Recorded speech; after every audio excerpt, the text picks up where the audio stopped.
"Surprised you showed up," my father said, swirling his wine like I was the stain on the rim. "Didn't think failures liked cake." I froze in the doorway, not because the words hurt, but because they didn't, not anymore. The room fell silent, not out of shock, just dismissal. Nobody looked my way. The chandelier threw light across a perfectly set table full of people I used to know. I hadn't seen them in 14 years, but somehow they looked even colder than I remembered. Every seat had a name card. Every plate was full, except mine. There was no place for me. I gave a small nod and forced a thin smile. "Cake's free, right?" I said, keeping my voice light, like we were strangers at a conference, not father and daughter at a family celebration.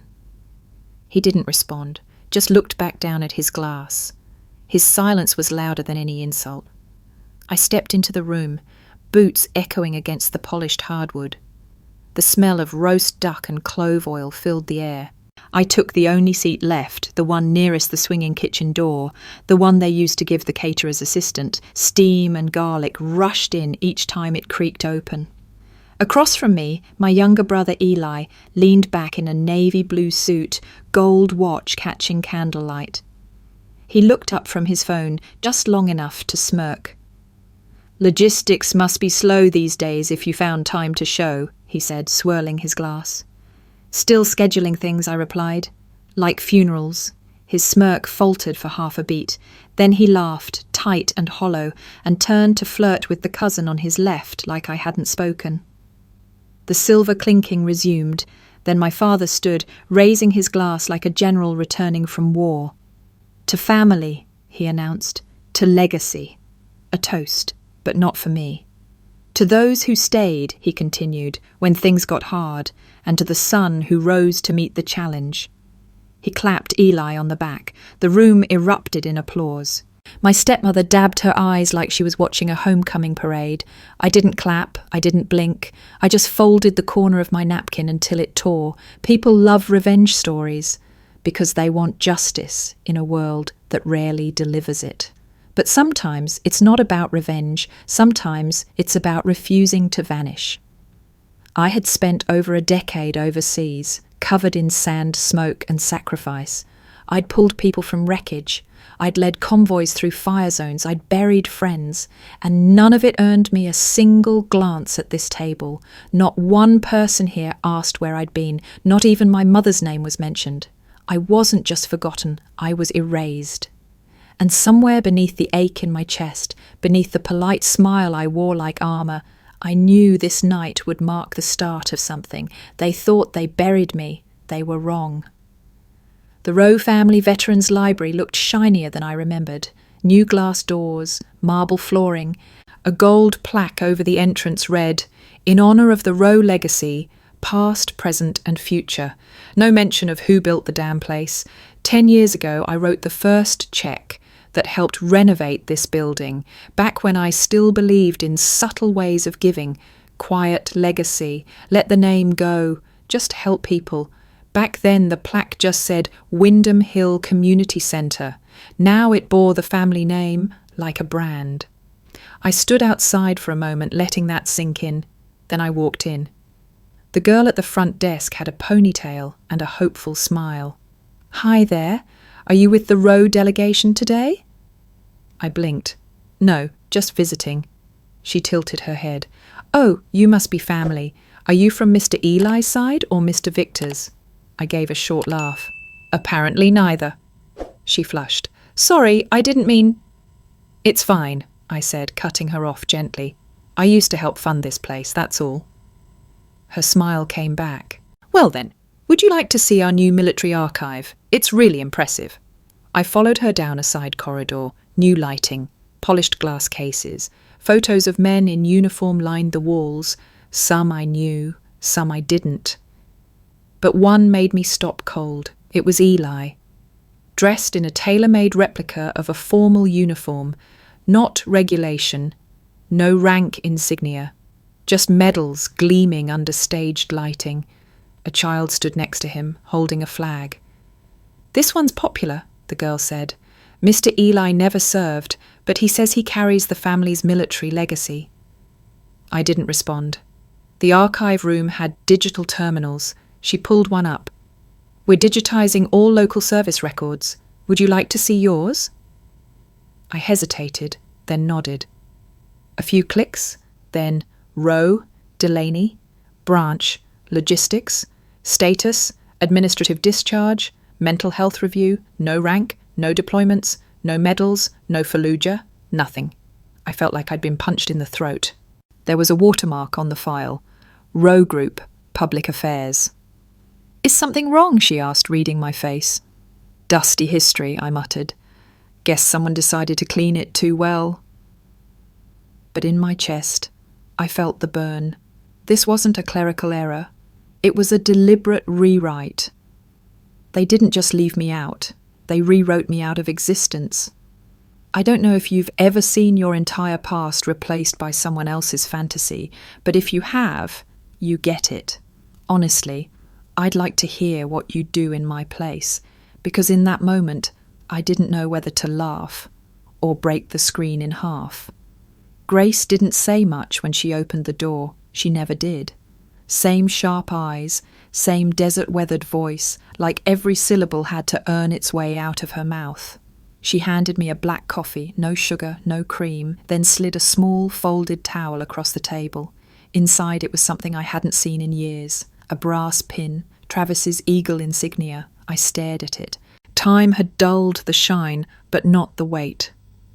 "You recognize it?" she asked, voice low. "Of course I do," I whispered. He wore it every day, cleaned it with the same rag he used on his rifle. It was part of him. Like the way he always walked 3 steps behind, like he didn't want to outpace anybody's grief. "He left it with me," Grace said. "Told me to keep it hidden, told me not to open it unless someone tried to bury you." My fingers froze. "He said that?" Grace nodded once. "He said you'd know how to open it." I turned the pin over. To anyone else it looked like a solid piece of brass, but I remembered the seam, barely visible, right under the left wing. Travis used to fidget with it when he was thinking. I grabbed a paperclip from the sugar tray, straightened it, slid it along the edge. There was a soft click. The back popped open. Inside, tucked in a microfoam pocket, was a black micro SD card, no bigger than my fingernail. My throat closed. I didn't even realize I was holding my breath until Grace touched my wrist. "Let's go to my office," she said. Her office was a converted storage unit behind a tire shop. No windows, just metal, concrete, and rows of locked filing cabinets. She powered on a battered Dell tower, booted into a private sandbox, and inserted the card. The screen lit up.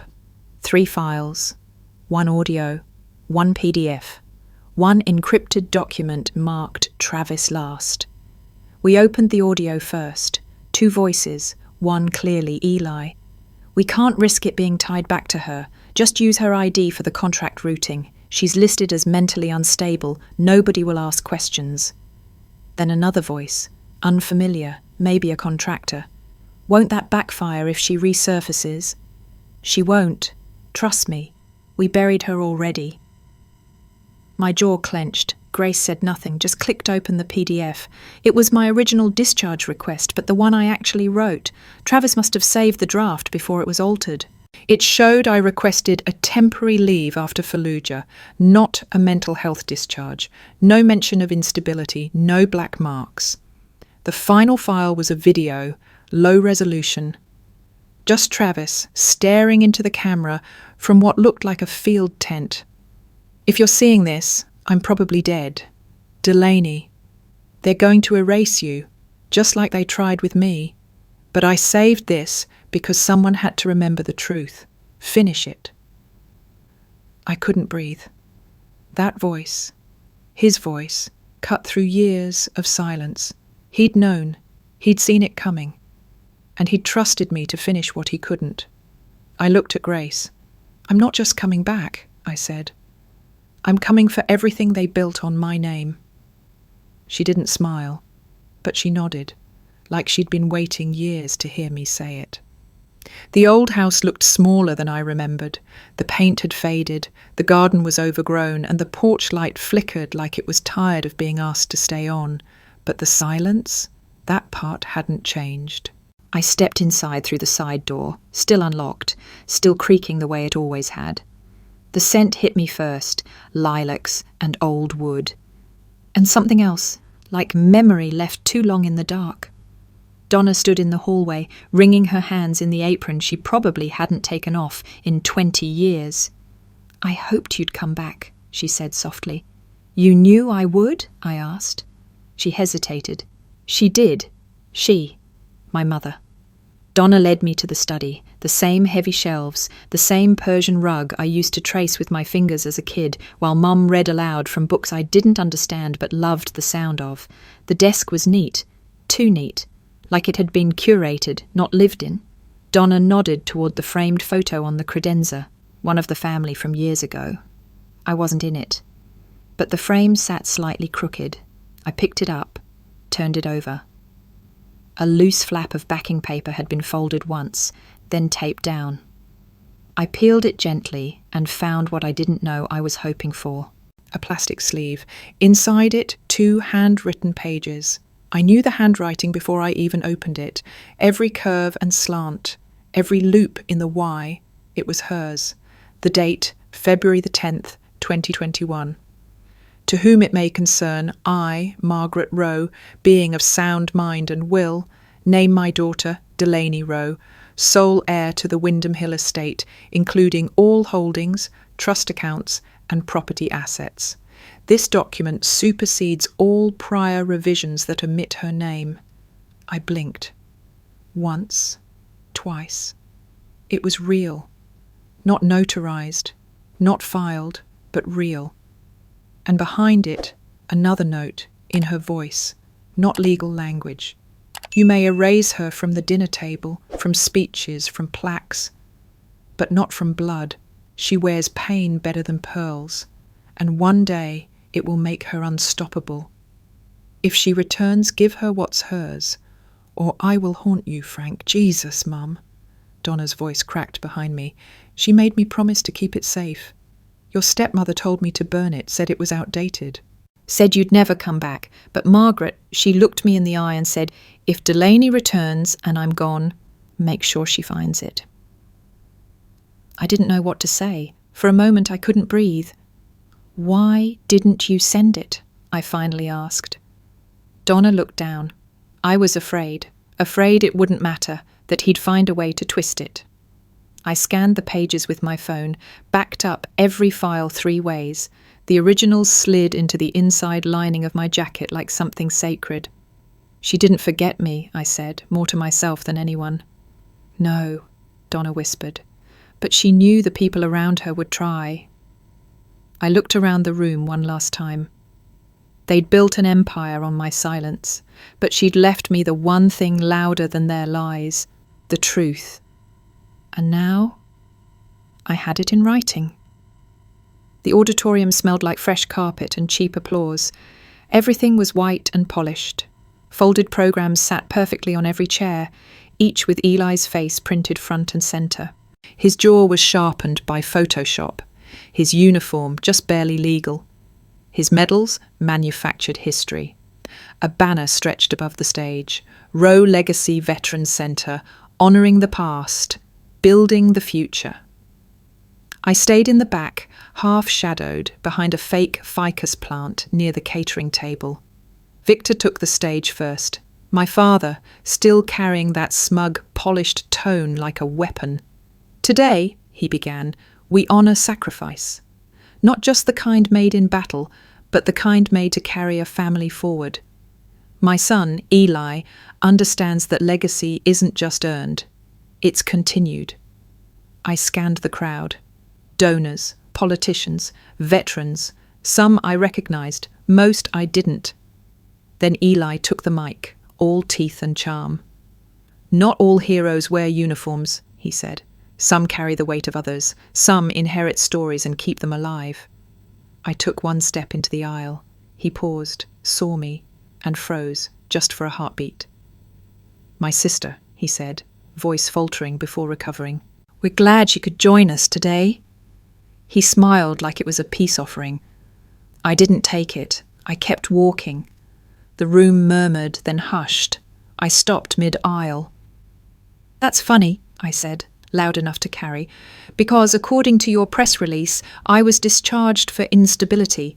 According to your revised military files, I never even served in combat." Whispers. Eli's jaw tensed. From the far side of the room, a voice called out, "Commander Delaney, row, ma'am." The voice was crisp, commanding. A man in uniform stood, Colonel Langford, one of the few officers I'd pulled out of a fire zone in 2011. He stood at attention and saluted. Gasps rippled through the crowd. Cameras clicked. I stepped forward, pulled the files from my coat, and laid them on the podium. "This is the truth," I said. "Not the story they sold you. I was never discharged. I was buried." Eli opened his mouth to object. Victor stood frozen, but the room had already turned. And I didn't need their silence anymore. I had something louder. Proof. The sun rose quiet over Wyndham Hill. No press, no banners, no speeches written by PR firms. Just a small group of veterans in folding chairs and a bronze plaque gleaming in the morning light. The Travis Memorial Center, for those who were nearly forgotten. I didn't build this place for headlines. I built it for people like Travis, like Grace, like the ones who came home and were told to stay quiet. Inside the front case, under glass, sat two objects, Travis's eagle pin and the handwritten letter from my mother. No caption, just truth. Mitch stood near the wall, hands behind his back. Nolan was snapping photos, quietly, respectfully. Donna sat in the third row. She didn't speak, but she nodded when I caught her eye. That was enough. At the end of my speech, I said only this. They erased me because I didn't fit their version of legacy, so I wrote a new one. Afterward, a boy, maybe 10, walked up holding a crayon drawing, me in uniform, Travis beside me. Between us, a spark, coloured gold. "What's this?" I asked. He shrugged. "It's the light. You're passing it to him." I knelt. "And what do you think happens to that light?" He smiled. "Someone else picks it up." That answer stayed with me. Back at the cottage that evening, I placed my rank insignia in a plain wooden box above my mother's old writing desk, not as proof, not as a shield, just closure. Before sunset, I visited her grave. The daffodils had bloomed again, wild, untamed, and stronger than before. I knelt down. "You gave me a place to return to," I whispered. "Now I'm giving others the same." Then I stood, stepped back, and breathed. For the first time in years, it didn't feel like I was surviving, it felt like I was home. If you've ever been written out of your own story, if your name was forgotten at the very table you once sat, if your silence was mistaken for weakness, tell me in the comments. I'll read every word, because your story matters too.